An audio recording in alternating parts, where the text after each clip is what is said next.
This video provides an answer to a question that a lot of academics have, particularly those who are just trying to get published for the first time or applying to conferences for the first time.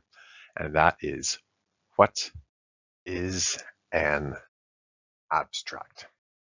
To answer this question, we're going to outline abstract essentials so that you know what an abstract requires in order to achieve its goal. To this end, we actually want to define the word abstract. As a noun, abstract means summary, which is obviously very much what your abstract will be. In fact, in business papers, the abstract's usually replaced with a executive summary. As a verb, it means to extract from, to pull from. And in this context, it is important for you to pull the essence of your paper, the key purpose, the key point, the key idea or concept of your paper to convey effectively to your reader. And finally, as an adjective, abstract means idea. And it's important because the word abstract, as we see with abstract painting, is an idea. It's not concrete. So your reader might not understand your idea in terms of concrete application, and it's the job of the abstract to fill that gap between the abstract idea and its concrete application and importance. What's the purpose of an abstract? Well, it helps academics, conference organizers, publishers who are strapped for time evaluate things. Abstracts help determine if a study is worth the time needed to read it. If you are a student, perhaps you're writing a literature review, you have to have 5 to 10 sources, but you found over 50. You're going to skim through those abstracts to determine which studies are going to be most applicable for your paper. And likewise, if you are an editor at a journal or an organizer for a conference, you'll determine whether or not the abstract is aligned with the goals of your journal or conference and whether or not you should approve it. Let's take a look at the anatomy of an abstract. First, we have the background. Once we've established context for the reader to understand our paper, then we outline the importance of the given topic we're looking at and the specific purpose of the paper. Based on that, we then provide the reader with the methods that we're using, and that might include your theoretical framework. Then we're going to outline the findings before finally providing keywords, which are the equivalent of academic hashtags. So what typically goes in the background section? As we look through each of these components, we want to make sure that you have the tools equipped to write an effective abstract. The background specifically will likely include details about current trends. It will likely outline recent findings, and that's kind of part and parcel with those trends. And it will likely outline or identify gaps or conflicts. And this is particularly important if the purpose of your paper is going to be to address a gap or to resolve a conflict. Now, the abstract's background is usually the first sentence, so it's going to serve as a hook to grab the reader's attention as well, in the same way that we would have a hook at the beginning of our introduction. You could use stats to grab attention, an interesting fact, an anecdote, unconventional or contrasting positions, and other options like definitions or even quotes. So each of these are important, but usually what we start off with is unconventional or contrasting positions, or broadly speaking, current trends within the field that might identify a specific gap. The reason for that is the question of citations and abstracts. If we use stats, we technically need to provide a citation, and likewise, if we use a quote, we would need to provide a citation. So can we use citations in abstracts? The short answer for this is that yes, you can use citations in your abstract. Sometimes when you're writing a hook, you might rely on a statistic or direct quote, in which case, per the standards of academic integrity, you would need to provide a citation. And there's no hard and fast rule against using stats or quotes within the context of your abstract, particularly for your background. That said, it's not common to use citations in abstracts, although it is acceptable. Because people often assume that you're not allowed to, they avoid it and therefore use hooks other than stats or quotes. And if you're submitting to a journal or publication, you might run the risk of submitting to somebody who thinks that citations aren't allowed at all. So it's generally a good idea to avoid citations in an abstract unless you know that your reader is okay with that. Next up is the importance of your topic. Based on the background, you then want to highlight the importance of addressing gaps or conflicts in the current research.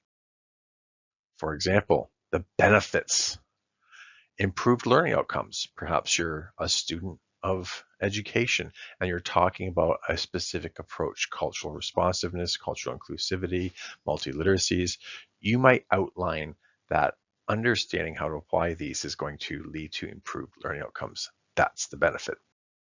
Maybe it's going to address inequities. Maybe you're looking at inequities in the justice system and you're going to talk about adopting, let's say, a restorative justice approach that's going to help address inequities. You want to outline the importance of the study you're looking at. Enhanced accessibility. Perhaps you're an engineering student or an architect and you're outlining a study that explores different ways to make buildings more accessible. That's going to be the purpose or the merits or the importance of your particular study. It's important to outline to your reader why your study is important so that they see the value of reading your paper. Once we've established the background importance, then we can establish the specific goal of your research. For example, is the purpose of your paper to address a gap, or is it to perhaps resolve a conflict that you've identified that already exists within current literature? The purpose is essentially your research question. If there is a gap, your question is going to address that. If there is a conflict, which option is superior? This is your research question, and therefore your purpose is going to be informed by your research question. However, you won't typically phrase your research question as a question. Instead, you'll make it a statement of inquiry. What is the difference between a question and a statement of inquiry?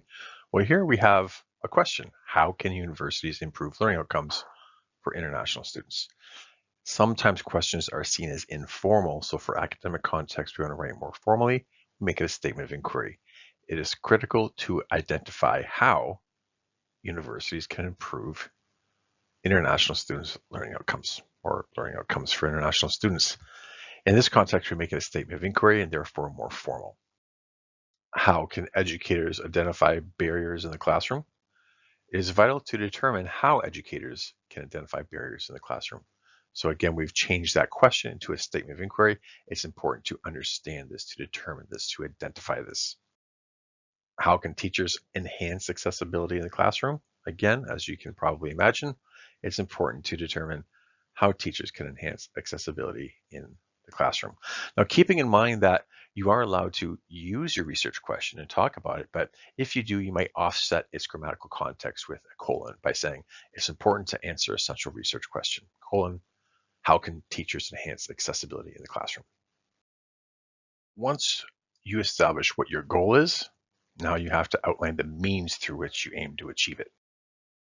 The reasons for this are self-evident. Of course, it allows your reader to determine whether or not the goals of your research and the methods are aligned with one another. If they are, then the prospective student writing a literature review might end up including that in their literature review. Or a publisher or conference organizer will continue to read on and take a look at whether or not that should be published or included. Perhaps you're doing a quantitative study. You want to identify the measures that you're using and the rationale for that. If you're studying a given topic, you might use a pre-existing measure or survey, for example, and you just outline that and the reasons for it. Perhaps you're doing a qualitative study, then you want to outline the specific nature of the data collection. Will you be using focus groups? Will you be looking at one-on-one interviews? And it might be a matter of a case study of some sort, whether it be case law or something else. You might be observing people in the field. Whatever the method that you're using is, you want to outline what that method is and outline the justification for it with regard to achieving your research goals. Maybe you're doing an experimental design. In that case, you want to outline the nature of the experiment, of course. Is there a pre-test, post-test? Are you using control and experimental groups? We do want to outline those in broad brushstrokes for the abstract. So again, the reader can assess the merits and demerits of the approach that you're taking. Within the methods section, you might also include your theoretical framework. This is going to inform your analysis. You want to detail why the theory is used and how it's going to help you, particularly as it relates to analysis. And as we go through the methods section here, between the methods, the materials, the structure that you're using, you will notice this is going to be the longest part of your abstract. Each of the other 6 components will likely only get a single sentence. But the methods section, particularly if you're including a theoretical framework and the mode of analysis, is definitely going to take up the lion's share of your abstract. Up next, findings. When it comes to films, TV shows, books, we typically don't want people to spoil the ending for us. However, that is exactly what the abstract does. In an academic context, spoiling something isn't really a consideration. We want to give the reader the findings up front so that they can see the importance of the information and the direction and success of the research. That way, they'll be able to determine whether or not they should approve it for a conference or a journal, or if they should invest the time to read the journal and include it in their literature review, scoping review, etc. Special note, in this context, be sure to underscore the importance of the findings. Make the implications clear to your reader.